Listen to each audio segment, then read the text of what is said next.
Hi hello ശിവാസ് kitchen ലാൻഡിലേക്ക് എല്ലാവർക്കും സ്വാഗതം.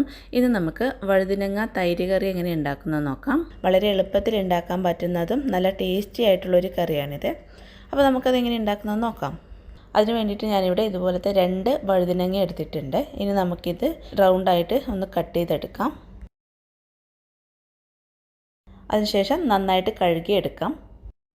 നന്നായിട്ട് കഴുകി ഇതിലെ വെള്ളമൊക്കെ കളഞ്ഞതിന് ശേഷം 1/4 ടീസ്പൂൺ മഞ്ഞൾപ്പൊടി ഇട്ട് കൊടുക്കാം. 1/2 ടീസ്പൂൺ മുളക് പൊടിയും ആവശ്യത്തിനുള്ള ഉപ്പും കൂടി ചേർത്ത് കൊടുത്തിട്ട് നന്നായിട്ടൊന്ന് മിക്സ് ചെയ്തെടുക്കാം.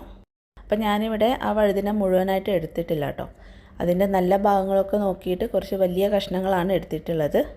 നിങ്ങൾ എടുക്കുന്ന സമയത്ത് മുഴുവനായിട്ട് എടുക്കാം. ഞാനിപ്പോൾ വീഡിയോക്ക് വേണ്ടിയിട്ട് കുറച്ച് നല്ല കഷ്ണങ്ങൾ നോക്കി എടുത്തു എന്നേ ഉള്ളൂ.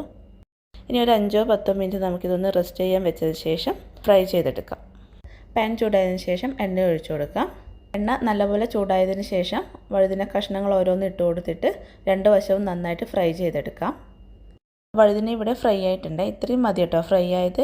ഇനി നമ്മളിത് കറിയിലേക്ക് ഇട്ട് കൊടുക്കുന്നതാണ്. അപ്പം നമുക്ക് ഒരുപാട് അങ്ങ് ഡീപ്പ് ഫ്രൈ ആക്കേണ്ട ആവശ്യമില്ല. ഇനി മറ്റൊരു പാത്രത്തിലോട്ട് 2 ടേബിൾ സ്പൂൺ എണ്ണ ഒഴിച്ചു കൊടുക്കാം.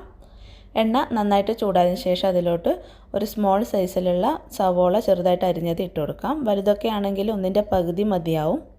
നന്നായിട്ട് വഴറ്റിയതിന് ശേഷം 2 അല്ലി വെളുത്തുള്ളി ചെറുതായിട്ട് അരിഞ്ഞതും കൂടി ഇട്ട് കൊടുക്കാം. വീണ്ടും ഒന്നുകൂടി വഴറ്റിയതിന് ശേഷം 1/2 ടീസ്പൂൺ ജീരകം ഇട്ട് കൊടുക്കാം. ജീരകം ഞാനിവിടെ ഒന്ന് ക്രഷ് ചെയ്തെടുത്തിട്ടുണ്ട്. അതിന് ശേഷമാണ് ഇതിലേക്ക് ഇട്ട് കൊടുക്കുന്നത് കേട്ടോ. 1/4 ടീസ്പൂൺ മഞ്ഞൾപ്പൊടി ഇട്ട് കൊടുക്കാം. പിന്നെ 1/4 ടീസ്പൂൺ മുളക് പൊടിയും കൂടി ഇട്ട് കൊടുത്തിട്ട് വീണ്ടും ഒന്ന് വഴറ്റാം.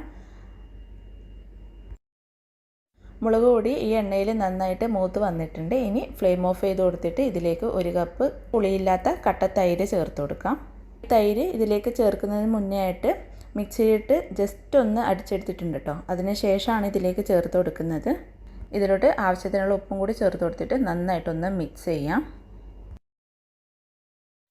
അതിനുശേഷം നേരത്തെ ഫ്രൈ ചെയ്ത് വെച്ച വഴുതിനങ്ങയും കൂടി ഇതിലേക്ക് ഇട്ട് കൊടുത്തിട്ട് വീണ്ടും ഒന്ന് മിക്സ് ചെയ്തെടുക്കാം. വഴുതിനങ്ങ തൈര് കറി ഇവിടെ റെഡി ആയിട്ടുണ്ട്. ഇത്രയേ ഉള്ളൂ കേട്ടോ. വളരെ സിമ്പിളായിട്ട് ഉണ്ടാക്കാൻ പറ്റുന്നതാണ്. അപ്പോൾ എല്ലാവരും ട്രൈ ചെയ്ത് നോക്കാം കേട്ടോ.